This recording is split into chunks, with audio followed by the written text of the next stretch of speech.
మా కలెక్టర్ గారు మా కమిషనర్ గారు చెప్పినట్టు అనీమియా అనేది రాష్ట్ర స్థాయిలో ఉండకూడదు. పిల్లలకు రక్తహీనత మనకు అర్థం కాదు కానీ నీరసంగా ఉంటాము. మన తెలంగాణ మోటు భాషలు అంటే అమ్మకు చెప్తా అమ్మ నాకు చేతనైతే లేదు అంటాం. ఏ కారణము అంటే మనకు తెలియదు. ఈరోజు ఈ ప్రోగ్రాం దేని గురించి పెట్టే మనము అనీమియాని నిర్మూలించడానికి. అనీమియా అంటే ఏంటి? రక్తహీనత. రక్తహీనత. ఏ శాతం హెమోగ్లోబిన్ ఉండాలి? 10%, 11%, 12% ఉండాలి. అబో 11-12 ఉంటే మనం హెల్దీగా ఆరోగ్యంగా ఉన్నవాళ్ళం. నువ్వు ఇట్లా నువ్వు మంచిగానే ఉన్నావు కానీ నువ్వు తీసుకున్నావా గట్టుకున్నావా?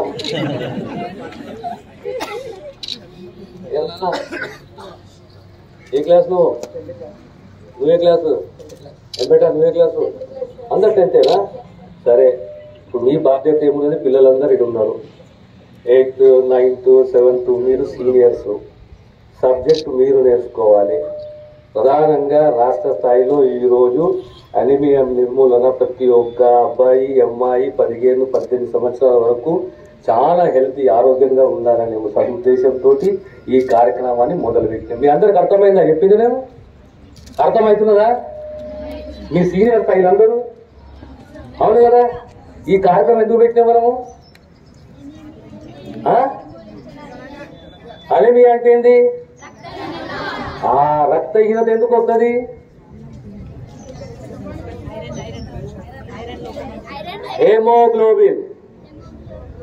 హెమోగ్లోబిన్ తగ్గితే మన రక్తంలో ఏముంటది? హెమోగ్లోబిన్ ఉంటుంది. ఆ శాతం తగ్గితే ఏమవుతుంది?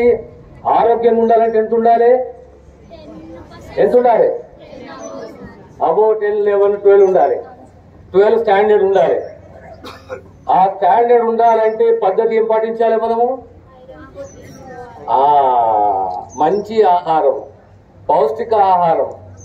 ఆరోగ్యంగా మనం ఉంచడానికి ఏ ఆహారం తీసుకోవాలి? పౌష్టిక ఆహారం తీసుకోవాలి. అందులో ఏం కంటెంట్ ఉండాలి? ఫుడ్లో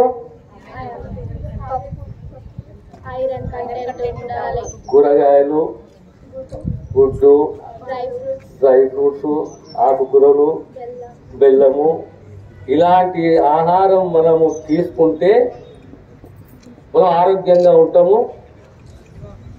అదేనా? ప్రత్యేకంగా ఈ కార్యక్రమం స్కూల్కు పోయే పిల్లల గురించి ఎందుకు పెట్టినాము?